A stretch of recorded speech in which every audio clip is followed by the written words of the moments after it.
Nah, saya akan masuk materi ini ya. Saya akan bukakan satu materi penting dari bukunya Cash Flow Quadrant atau Business School dari karangannya Robert T. Kiyosaki ya. Ini materi yang menurut saya semua agen itu harus bisa mengerti dan bisa menyampaikannya kembali. Saya amati agen-agen itu rata-rata bisa presentasi produk begitu ya, sekitar setahun bergabung. Tetapi kalau menjelaskan masalah bisnis ke depan nggak bisa ya. Padahal ini konsep yang kita harus mengerti. Jadi saya pikir ini harus dikuasai semua agen yang ingin bertumbuh begitu ya. Pertama kali untuk Anda mengerti, yang kedua adalah untuk menyampaikannya kembali. Jadi di sini kan banyak agen-agen leader ya, juga supaya bisa menyampaikannya kembali. Saran saya memang baca bukunya, itu paling komplit, udah paket komplit itu memang baca bukunya. Business School aja, Business School ini ringan sekali ya. Nah, jadi Anda harus mengerti bahwa ya rata-rata banyak yang sudah menjadi orang tua ya, supaya Anda terbuka bahwa di luar sana pekerja itu bukan hanya dokter, insinyur, pedagang, bukan hanya itu ya. Jadi supaya kebuka. Nah, Robert T. Kiyosaki membagi pekerjaan itu menjadi 4 kuadran. 4 kuadran, yang pertama adalah E, employee, itu pegawai. Contohnya apa? Ada yang sudah pernah tahu nggak materi ini? Pegawai, contohnya apa? Guru, misalnya ya. Cleaning service. Manager. Loh, manager, employee, iya. Selama dia itu pokoknya harus masuk jam kerja dan dibayar berdasarkan absensi, ya itu masih E, PNS. Nah, iya, betul gitu ya. Jadi pokoknya dia itu benar-benar terikat sama waktunya, pegawai bank ya, ya betul gitu ya. Itu employee. Nah, yang kedua adalah self-employed, bekerja untuk diri sendiri, mempekerjakan diri sendiri. Nah, yang pernah tahu materi ini, contohnya apa sih self-employed? Seperti apa? Kuadran S. Saya mau tahu, apakah ada yang sebagian tahu? Dokter, betul. Apalagi? Artis, betul. Ya, agen asuransi, pengacara, pedagang, fotografer, betul. Pemilik depot, ya, ya. Sales, sales kadang ikut orang ya. Masih E. Oke. Perias, oh ya betul. Ya, jadi buka salon ya. Nah, mereka biasanya profesional dan perfeksionis. Hebat. Jadi dokter sangat perfeksionis, sangat profesional. Dia nggak mau digantikan orang lain. Misalnya dia keluar kota, oh nanti pakai asisten saya ya. Tidak ada. Kalau dia keluar kota tutup. Jadi dia terikat oleh waktunya sendiri 24 jam. Rata-rata orang profesional bisa kaya, tetapi tetap nggak punya waktu. Kalau dia tutup, ya nggak ada income buat dia. Begitu. Ya, nggak suka delegasi karena nggak ada orang yang bisa melakukannya sebaik mereka. Rata-rata pedagang yang seperti ini itu apa istilahnya itu kalau misalnya dia buka depot itu ya dia sebagai koki sampai tukang cuci piringnya. Maksudnya itu semua dihandle semua sama dia begitu ya. Jadi benar-benar dia mengerjakan sebagian besar pekerjaan begitu. Nah, kuadran yang kiri ini kenapa banyak orang suka? Karena nyaman biasanya ya, aman. Nanti kita bahas lagi.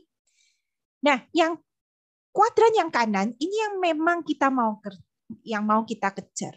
Nah, kalau Anda nanti dapat konsep ini, nanti ngajar anak-anak Anda bisa beda. Saya sendiri mengajar anak-anak saya sudah beda. Jadi kalau misalnya Anda mengharapkan anak Anda menjadi dokter, kalau Anda mengerti konsep ini, Anda mungkin bisa mikir suatu hari kamu buka rumah sakitnya ya, gitu. Jadi mempekerjakan dokter-dokter ya. Itu kalau Anda punya konsep ini nanti ya, kuadran B. B itu business owner. Jadi Anda memiliki usaha yang menghasilkan uang. Punya usaha yang menghasilkan uang. Jadi Anda merintisnya memang minimal 3-5 tahun. Dirintis benar-benar ya, bahkan kadang 10-15 tahun. Tapi ciri-cirinya begini, kuadran B itu. Ketika ditinggal 1 tahun, bisnisnya tidak hancur tapi makin berkembang, itu namanya bisnis. Ya, saya ulangi, ngerintisnya minimal 3-5 tahun. Tapi kalau ditinggal setahun, bisnisnya tidak hancur tapi makin berkembang, itu namanya berarti sudah masuk kuadran bisnis. Jadi orang bisa nggak menjalankan Faras dengan model kuadran S? Bisa.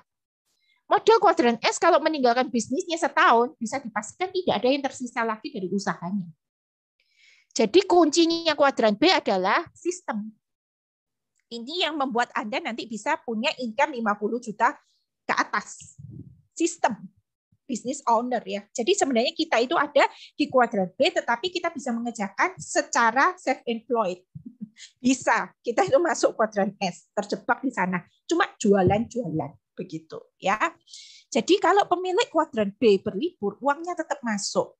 Nah, saya kasih contoh ya, yang di buku ini ya, dia pengarang buku ini kan Robert T. Kiyosaki ya. Dia itu waktu itu ada beberapa orang menawarkan usaha kepada Robert Kiyosaki ini. Misalnya buat usaha burger. Nah, ditanyai sama Kiyosaki, Anda bisa buat burger lebih enak dari McD? 100% menjawab, bisa. Tapi ditanya, bisakah Anda membuat sistem penjualan burger yang lebih baik daripada McD? Semuanya terdiam keluh dan tidak ada yang bisa membuat sistem seperti McD yang sudah menjual miliaran burger. Bikin sistem itu dari apa? Dari pemilihan dagingnya, peternakannya, bulatan rotinya. Rasanya persis sama. Baik burger, kentang, seluruh dunia sama. Bahkan sambutannya itu loh. Halo, selamat datang di McDonald's. Gitu ya. Iklannya itu sama seluruh dunia. Jadi kuncinya kuadran B itu apa? Sistem. Pelatihan dan pendidikan yang rapi dan struktur itu adalah kekuatannya kuadran B, kuadran bisnis. Nah, jadi kuadran B itu ada perusahaan konvensional, misalnya orang buka hotel gitu ya, apa ya hotel yang terkenal yang misalnya Golden Tulip gitu ya, dia punya sistem yang sama begitu ya di mana-mana gitu. Kemudian yang kedua bisnis waralaba. Bisnis waralaba tadi seperti saya katakan seperti McD tadi begitu ya. Nah, yang ketiga itu network marketing.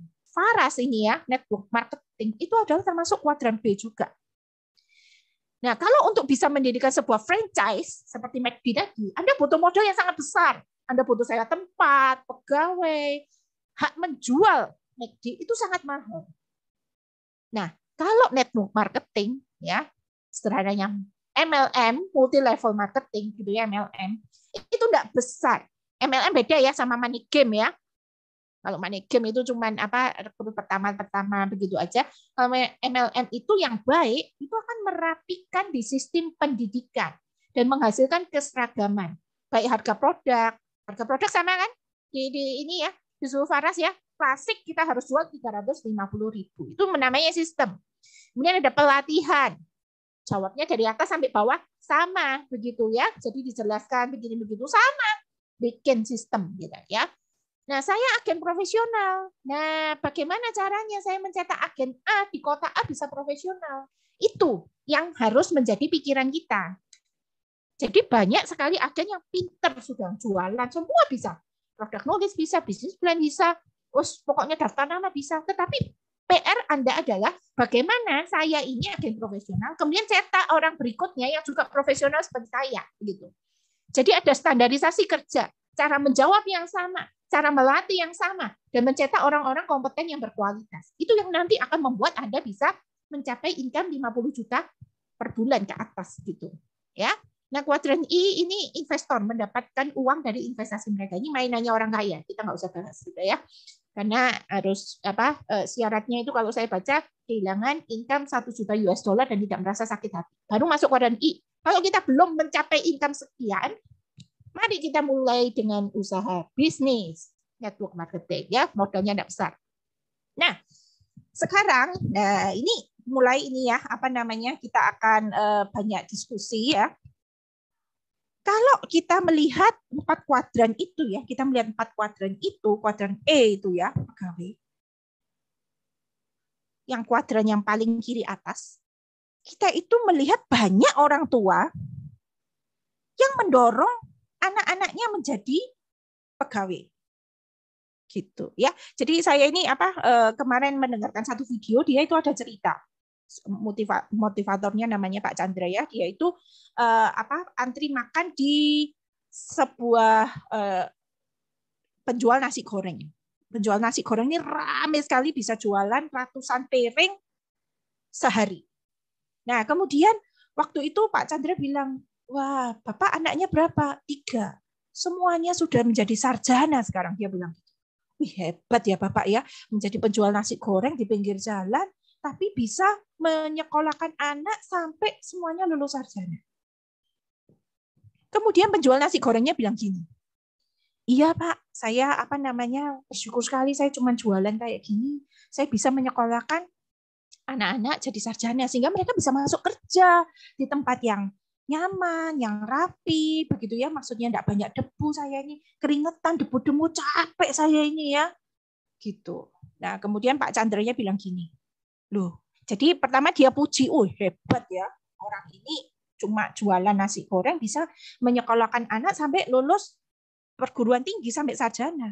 Tapi kalimat keduanya, nah ini, kenapa kok maksudnya anak-anak lebih didorong untuk bekerja di kantor yang ber-AC, begitu ya, pakai jas keren.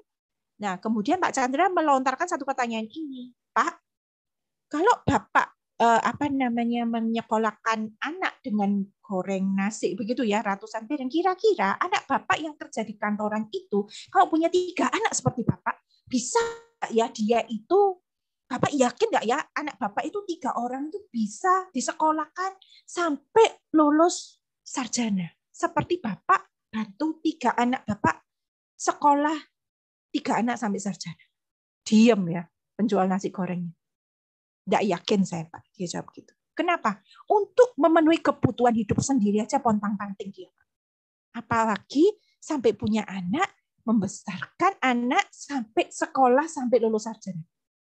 Nggak yakin. Meskipun di kantor itu keren, pakai jas, ada meja, ada ruangan tersendiri, disemprong AC, begitu ya. Tetapi untuk secara pendapatan nggak yakin. Nah, kita lihat mengapa sih orang tua itu ingin anak-anak begitu sekolah selesai bisa jadi pegawai. Nah, yuk, coba siapa yang selama ini jadi pegawai bisa bantu saya nggak kasih gambaran ya, komen gitu. Apa sih enaknya jadi pegawai gitu ya? Apa yang dipikirkan? Nah, ini kalau misalnya Anda mengerti ini nanti ya materi ini ya, Anda bisa membantu membuka pikiran orang untuk mereka bisa ke kuadran B ya. Tapi Anda harus tahu jawabannya. Mengapa orang berpikir enakan jadi pegawai? Yo, dipandang masyarakat. Saya ketik ya, bentar ya. Saya bisa. Kok nggak ada annotate-nya? Nggak boleh ya saya annotate ya. Oke. Ya udah, nggak apa-apa. Nggak usah ngetik deh saya. Oke. Saya baca ya. Penghasilan tetap dipandang masyarakat. Pendapatan tetap tiap bulan. Gaji bulanan tetap, dapat pensiun. Ada jaminan hari tua. Ada pendapatan tetap, gajian pasti. Nggak mikir target susah-susah. Oke, ada pensiunan. Pasti gajian setiap bulan. Oke, ya rata-rata sama ya. Status sosial, nah ya ada hal yang baru. Lebih aman tiap bulanan. Jaminan hari tua. Oke, ya. Kemudian ada kesejahteraan, kesehatan. Oke, ya. Nah, penghasilan tetap ada ini ya, penghasilan tetap tiap bulan. Nah, saya sekarang tanya ya, memang enak ya tetap terus selama setahun? Atau tiap bulan naik ya jadi pegawai itu ya? Tiap bulan naik gajinya atau setahun sama kemudian tahun depannya baru naik? Ada kesejahteraan, kesehatan, pensiun, jaminan hari tua. Oke. Keren, dapat seragam, pendapatan pasti. Oke. Tiap tahun gajinya naik, tapi tidak banyak. Enak tiap bulan naik ya. Tiap tahun naiknya. Nah, ini yang bisa dipercaya yang pegawai ya. Enak ya, tetap terus selama setahun itu income. Menurut saya kok nggak enak ya. Ya, dapat uang tunjangan, dana pensiun. Siapa yang dapat pinjaman mobil perusahaan? Dapat hadiah mobil perusahaan dari perusahaan apa dapat pinjaman dari perusahaan? Tunjangan mobil tuh dapat pinjaman atau dikasih mobil sama perusahaan. 2 tahun sekali baru naik bucin. Kenaikan pendapatan tiap tahun. Pendapatan tiap tahun berapa persen ya kira-kira ya? Saya ini kan belum pernah jadi pegawai. Kerja santai, rutinitas, jalan, gaji lancar. Oh ya. Tapi kadang demo dulu baru naik gaji. Waduh, iya ya. Bisa pinjaman bank, oh ya. Kalau nggak naik bisa demo, oh ya. Iya ya, lucu-lucu ya. Pinjaman mobil dinas, SK bisa digadaikan. Oh gitu ya, saya nggak tahu SK bisa digadaikan. Dapat pinjaman mobil minimal level manager. Nah, pinjam doang, kalau nggak kerja lagi ditarik mobilnya. Ya, oke ya. Jadi sebenarnya dapatnya pinjaman, ya kan? Dapat uang tunjangan. Perusahaan itu pinter, Bapak Ibu, ya. Jadi semuanya tunjangan yang dana pensiun itu sebenarnya dari gaji Anda disisihkan. Jadi tunjangan kesehatan, jadi tunjangan dana pensiun. Sebenarnya itu juga gaji Anda, ya. Oke. BRI dan Mandiri selalu menunggu kita hutang. Wah, ini saya tidak mengerti sudah. Oke. Tadi ini ya, apa namanya? Lancar gitu. Ya. Ada yang bilang tidak beresiko. Tidak beresiko ya jadi pegawai ya. Tidak ada resiko. Kalau menurut saya kok sekarang ini malah sangat beresiko ya. Apalagi pandemi gini. Dengan gampang kan perusahaan itu mengeluarkan kalau misalnya ya memang perusahaan saya mau tutup ya maaf tidak bisa beroperasi lagi. Malah beresiko ya jadi pegawai ya. Baju bagus, ruangan ber-AC gitu ya. Keren, kelihatan keren, nyaman di kantor gitu. Kok rasanya nyamanan saya ya tidur di rumah. Ya. Nah, rata-rata itu supaya apa sih? Punya status sosial pendapatan yang baik supaya dilihat orang, dinilai calon mertua itu bagus gitu ya. Karyawan bank keren ya. Daripada apa pekerjaannya? Pedagang keliling ya. Kalau laku baru dapat hasil, nggak laku nggak dapat hasil begitu ya, nggak dapat uang. Apalagi pedagang kelilingnya pedagang minyak. Langsung calon mertua bayangkan, minyak gitu ya. Waduh, calon menantu kayak gini ya. Masa depan anak saya bagaimana begitu ya. Ya. Ya. Apa ini tadi? PNS polisi tidak beresiko, gaji double yang pabrik. Wah, ini ada singkatan yang nggak ngerti saya, menunggu PHK. Oke. Nah, zona aman kerja, tapi saat pensiun harus memulai dari awal lagi. Ya, betul ya. Nah, saya pernah dikasih satu rumus ya, satu rumus sama teman dari bacaan yang saya biasa googling begitu ya tentang pensiun ya. Jadi kalau misalnya Anda itu punya income sekarang ya, katakanlah 5 juta per bulan ya. Anda pensiun biasanya umur berapa sih? Kalau di perusahaan-perusahaan tuh 55, 60 atau berapa ya? Nah, kalau misalnya Anda itu dalam tanda kutip usia sampai usia berpulang begitu ya. Enggak enak ya. Jadi misalnya Anda itu kuat hidup sampai 70 atau 80 tahun, misalnya Anda pensiun umur 55 ya. Kemudian Anda berpulang umur 70 ya. Ini ngomong aja ya, ngomong supaya bisa berhitung ya. Berarti Anda kan ada masa 15 tahun tidak bekerja kan, gitu. Maka Anda harus punya dana pensiun itu gaji bulan ini ya, gaji kebutuhan Anda bulan itu dikali 12 setahun ya, anggap aja Anda misalnya butuhnya sebulan 5 juta ya, pengeluaran bulannya 5 juta kali 12, 60 juta. 60 juta dikali 15. Jadi 900 juta. Anda harus pegang itu kalau misalnya mau pensiun dengan kondisi nyaman seperti sekarang. Nah, tapi sayangnya orang pensiun rata-rata kalau misalnya Anda pernah prospek tuh ya ke orang-orang pensiunan, bilangnya apa? Maaf saya nggak ada dana, saya ini cuma pensiunan. Nah, jadi rata-rata pensiun itu jadi nggak punya dana. Ya, gitu ya. Jadi Anda harus mikir, pensiun berarti Anda harus punya dana sekian supaya Anda cukup. Nah, itu Anda supaya bisa membayangkan, memikirkan bagaimana Anda itu bisa menjalani hidup setelah pensiun, begitu ya. Jadi Anda harus memulai sesuatu, satu bisnis supaya Anda bisa hidup nyaman seperti sekarang ketika Anda bekerja. Ya, rata-rata misalnya punya kejadian mendadak, misalnya orang tua masuk rumah sakit dan sebagainya, nggak ada dana, habis semuanya, begitu. Nah, itu Anda harus pikirkan begitu ya. Oke. Nah, kalau tidak enaknya jadi pegawai, apa tidak enaknya jadi pegawai?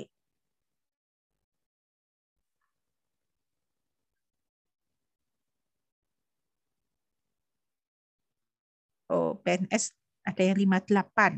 Di Pak Putu Sugarata itu 60 fungsional. Ya. Tidak enaknya jadi pegawai. Pengurangan pegawai bisa PHK. Sedikit waktu dengan keluarga. Bayar pinjaman kurang. Loh, maksudnya apa ya? Oh, nggak cukup gitu ya? Oh ya. Tidak bebas waktu. Kurang uang nggak? Kurang uang. Ya seperti tadi cerita saya ya, teman pegawai bank itu ya beli satu faras klasik aja nunggu gajian. Ya itu fakta ya, sebagian besar pegawai seperti itu ya. Habis waktu di tempat kerja capek, membosankan.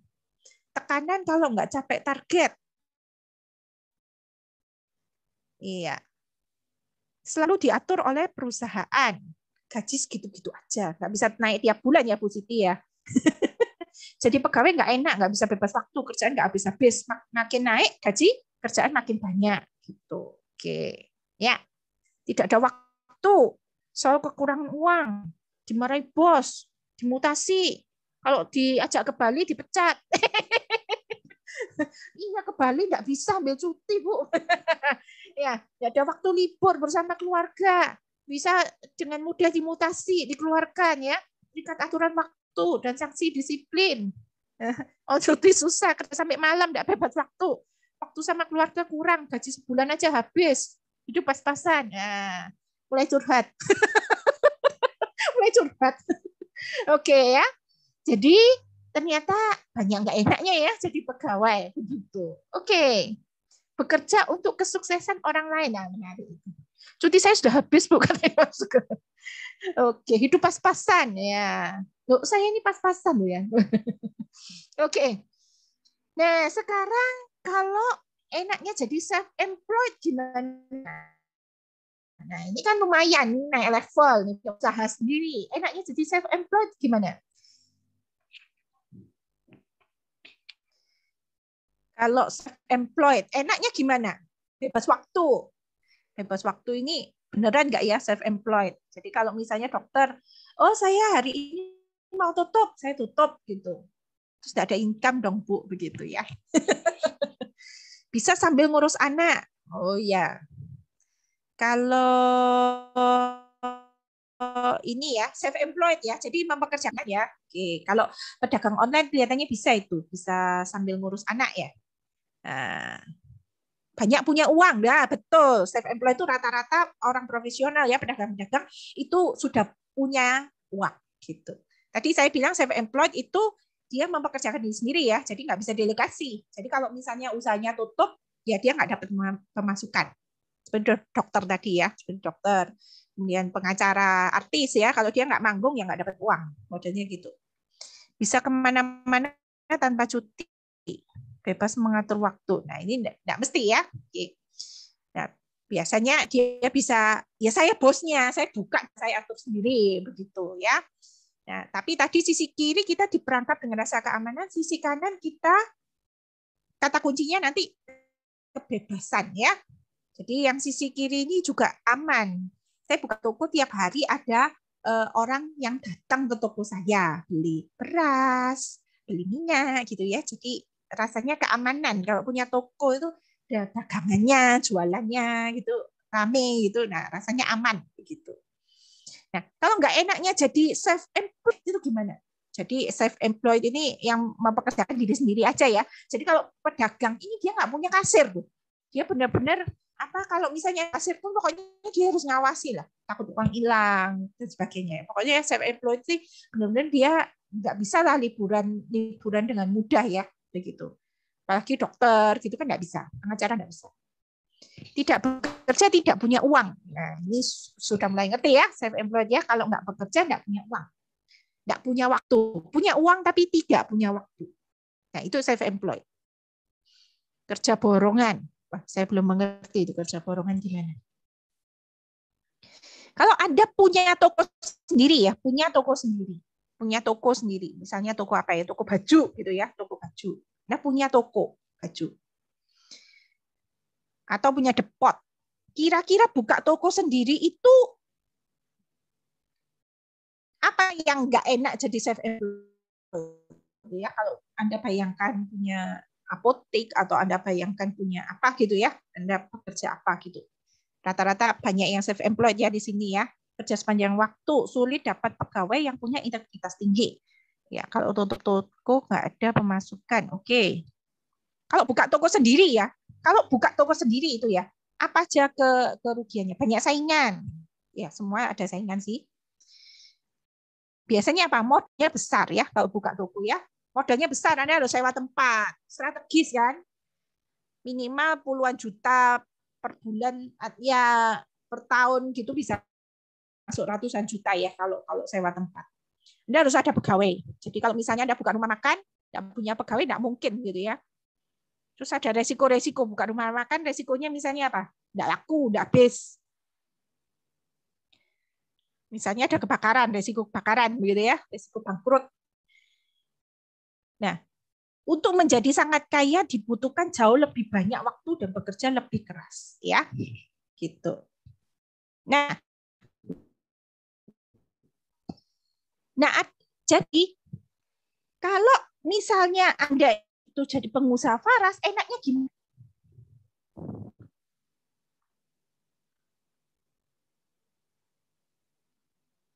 Ya, enaknya jadi pengusaha Faras gimana? Kalau Anda menjadi pebisnis Faras.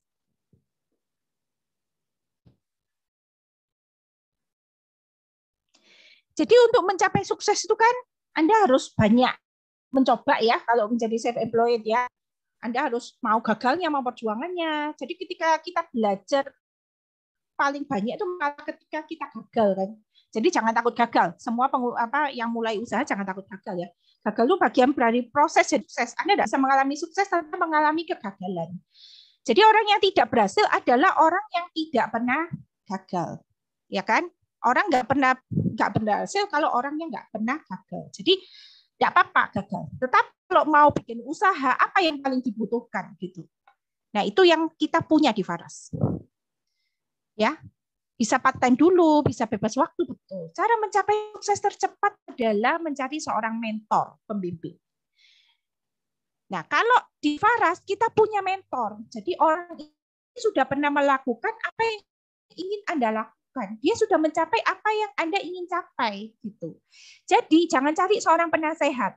Banyak orang itu kasih nasihat bagaimana cara menjadi pengusaha. Padahal dia nggak pernah berhasil jadi pengusaha. Dia nggak pernah berhasil bikin sistem. Dia nggak pernah berhasil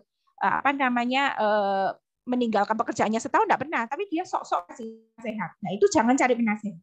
Carinya kita mentor gitu ya. Nah, untuk beli sebuah franchise yang terkenal Anda memerlukan dana miliaran. Belum lagi sewa tempat, peralatan, pegawai dan sebagainya. Nah, kalau di Faras Anda itu hanya butuh modal rendah gitu. Tetap Anda punya mentor, ada sistem pendidikan sebuah multi level yang memiliki sistem pendidikan yang baik begitu ya. Enak Bu, banyak bonusnya. Kalau agen Faras suka-suka atur waktu kerja, kalau online bawa HP aja bisa jalan. Ya, oke. Ya, saya kebut ya karena waktu saya tinggal beberapa menit lagi. Oke. Ya. Jadi kalau enggak enaknya jadi pengusaha di Faras apa? Nah, kalau jadi pengusaha itu enggak enaknya salah satunya ya. Salah satunya adalah mikir. Memang harus mikir. Enggak bisa memang hanya kopas ya. Harus meningkatkan sistem gitu. Kenapa? Karena goalnya orang kuadran B itu bekerja lebih sedikit, menghasilkan lebih banyak waktu, menghasilkan lebih banyak uang, dan menikmati lebih banyak waktu luang gitu. Jadi memang harus mikir gimana sistem saya bisa jalan, gimana orang itu bisa masuk pertemuan, gimana orang itu bisa aktif. Nah itu mikir memang. Jadi kita harus meningkatkan sistem karena kita harus merekrut lebih banyak orang untuk ikut sistem tersebut. Ya. Nah, ini tadi ya perbandingan sekilas saja saya perlihatkan. Kalau Anda menjadi seorang pegawai, Anda memiliki fixed income 1 tahun misalnya, Anda gaji 3 juta, maka tahun depan naik 10%, anggaplah ya, jadi 3,3. Maka 24 bulan ya gajinya masih segitu. Sedangkan kalau misalnya Anda melihat seorang yang pengusaha, ini ya, perlihatkan ya, kalau pendapatan Anda ini satuannya ribu ya, jadi pendapatan Anda bulan pertama 100.000, kalau Anda bisa menggandakan jam kerja Anda begitu ya, jadi Anda sudah punya teman kerja, maka bulan kedua jadi 200.000. Anda ajari dia kan, kemudian Anda dan dia menggandakan lagi. Jadi 4 orang. Ya, anggaplah 400 kok masih kecil ya Bu. Iya, sabar. Ketika Anda konsisten menggandakan diri Anda, pokoknya kuncinya menemukan orang yang punya mindset pengusaha. Ya, maka bulan ke 12 ya, ini kan satuannya masih ini ya, masih ribu, jadi 204 800.000. Itu sebenarnya sudah bisa mencapai sekitar 200 juta ya, kalau mulus ya. Kalau di bulan ke-24 potensinya bisa sampai 838 miliar ya, kayak seperti itu ya. Jadi kalau misalnya, ini makanya ya saya bilang ya, multi level itu adalah sebuah keajaiban dunia ke-8, yaitu duplikasi. Jadi Anda harus mikirin bagaimana caranya bisa duplikasi. Nah, bagaimana sih potensi penghasilan per bulan seorang agen Faras? Kalau Anda bisa menduplikasikan 3 orang aja, begitu ya, 3 orang aja yang jadi Anda bisa menjual 1 poin selama 1 bulan dan menduplikasikan diri Anda kepada 3 orang saja supaya bisa jual 1 poin dan rekrut 3 lagi, maka potensi Anda itu bisa sampai 5 kedalaman itu 22 juta. Jadi bulan kelima Anda bisa meraih jika rapi duplikasinya, begitu ya. Nah, berapa yang Anda bisa dapatkan ketika Anda bisa duplikasi 6 ya. Kalau Anda sudah duplikasi 3, maka Anda bisa duplikasikan lebaran ke-4, ke-5, ke-6. Nah, potensinya ya 8 kedalaman itu potensi Anda bisa 120 miliar per bulan. Kira-kira bisnis gini layak nggak diperjuangkan? Kita lihat jadi pegawai berapa, jadi pengusaha di Faras berapa nilainya gitu ya. Nah, kalau sudah begini, maukah Anda mulai menukarkan waktu Anda gitu ya? Karena di sini memang mainnya adalah waktu, bagaimana kita setelah pulang kerja kita bisa menukarkan waktu untuk mengerjakan Faras secara serius gitu, supaya kita bisa mulai membuat kedalaman begitu ya. Karena di Faras itu bisa benar-benar jadi kuadran bisnis. Kalau misalnya Anda berhasil melatih ya, Anda bisa jadi pembicara. Anda bisa melatih agen Anda menjadi pembicara. Mereka bisa buat grup meeting sendiri. Suatu hari Anda pensiun, itu dana masuk terus. Itu di form lembarannya Faras tuh bahkan ada ahli waris, itu bisa diwariskan. Ini bisnis yang bisa diwariskan. Jadi Anda membayangkan ketika biasanya pulang kerja enggak bisa ini pinginnya cuma nonton drakor apa segala macam, Anda bisa mulai merintis bisnis Faras ini, gitu ya. Ini saya tunjukkan sekilas bonus saya. Saya minta leader, ternyata nggak ada yang ngasih ya. Terpaksa saya tunjukkan ya. Punya saya, ini punya saya mungkin paling kecil dibanding yang lain. Ya masih ada. Nah ini dari membuat pipa keuangan untuk saya, kemudian untuk anak saya yang pertama Vanessa, kemudian ini suami saya Adi Susanto, kemudian anak kedua ini admin saya pinjam ID-nya, kemudian yang ketiga ini anak ketiga saya. Saya sudah meletakkan jaringan-jaringan saya di anak-anak saya. Jadi pada waktu saya pernah kena COVID, saya pernah mikir ya, nanti kalau misalnya mama ada apa-apa gitu ya, ini pokoknya tanya ID ini, kamu cuma belanja 1 poin, nanti bonusnya masuk terus. Nah, benar di Faras bisa membangun seperti itu. Misalnya anak saya nggak suka jalan Faras, nggak apa, belanja aja buat kebutuhan sendiri. Tapi income-nya masuk terus. Itulah bisnis gitu ya. Jadi kalau misalnya semua jaringan leader saya sudah jadi rapi, 8 kedalaman, maka bisnis ini bisa berkembang secara terus-menerus dan bahkan bisa diwariskan. Itulah bisnis. Jadi benar-benar Anda tidak ada alasan bagaimana melihat Faras ini bisnis yang kecil ya. Potensinya sangat besar ya. Nah, biasanya alasan tidak menjalankan Faras adalah karena tidak punya waktu. Apa ya? Karena Anda memang harus Anda dengan uang. Kalau misalnya Anda tidak punya terobosan, ya selamanya kan begitu. Jika Anda tidak mulai menambah tenaga. Sedangkan di Faras, jika Anda punya 2 jam setiap hari dan mengajak orang yang punya waktu 2 jam setiap hari, Anda nambah 12 orang, maka Anda jadi punya waktu 24 jam di Faras. Itu kalau 12, kalau 100 orang, 1000 orang, maka Anda bisa menggandakan jam kerja Anda jadi 200 orang, jadi 2000 orang. Gitu ya. Jadi cari solusi. Bisnis ini solusi. Bisnis ini adalah solusi. Kalau Anda bilang nggak punya waktu. Kapan Anda pingin punya waktu? Kalau misalnya Anda nggak menyediakan waktu untuk merintis bisnis ini, ya. Kalau memang Anda menukarkan waktu Anda dengan uang selamanya akan begitu, ya. Jadi Anda harus mulai punya solusi. Kalau gaptek kita ajarin, nggak punya modal, loh mau sampai kapan nggak punya modal terus? Mau jadi kaya gitu. Malu berjualan, harus punya mindset yang diperbaiki gitu ya. Bisnis ini menolong banyak orang gitu. Kemudian Anda merasa saya tidak kreatif, loh konten itu disiapkan, begitu Anda jadi aktif 1000 konten disiapkan, ribuan konten disiapkan. Jadi apa yang membuat Anda tidak bisa sukses di Faras ya? Nah, yang harus Anda lakukan adalah Anda mencari solusi, mengubah kebiasaan. Jadi kalau misalnya Anda pulang kerja, mau tidur, mau drakoran, jadi posting, misalnya begitu ya. Jadi presentasi. Biasa sama teman-teman kongko-kongko aja jadi prospek. Nggak suka baca buku, jadi suka belajar. Semua pertemuan diikuti, buku-buku dibaca. Ya. Jadi siapa yang mengubah kebiasaannya untuk mirip dengan orang sukses yang 5 itu ya, dia akan bisa menjadi orang sukses yang ke-6. Jadi break the habit, Anda baru bisa break the limit. Begitu ya. Nah, pemasaran jaringan adalah gelombang besar untuk masa depan. Jadi ini pekerjaan yang luar biasa seperti franchise tetapi modalnya tidak besar. Anda tidak butuh modal besar. Ini akan menggantikan banyak franchising yang membutuhkan modal besar bagi kebanyakan orang. Nah, golden rules bisnis Faras, kunci sukses Anda ketika Anda mau sukses di Faras itu ada 4 kunci sukses ini, yaitu yang pertama, it is my own business. Jadi Anda harus kuasai segera presentasi sendiri, posting, belanja, rekrut, segera lakukan dengan konsisten begitu ya. Jangan nunggu termotivasi. Lakukan dengan keyakinan suatu hari bisnis Anda akan besar, iklan sebanyak-banyaknya. Bikin Google Maps, spanduk, brosur, iklan online, sebanyak-banyaknya Anda kasih tahu kepada setiap orang tentang Faras begitu ya. Bukan hanya produk, tapi juga bisnisnya. Jadi pelajari juga yang 4 kuadran. Anda harus baca buku itu Business School, baca baik-baik supaya Anda bisa nangkep ya rohnya tentang bisnis network marketing ini.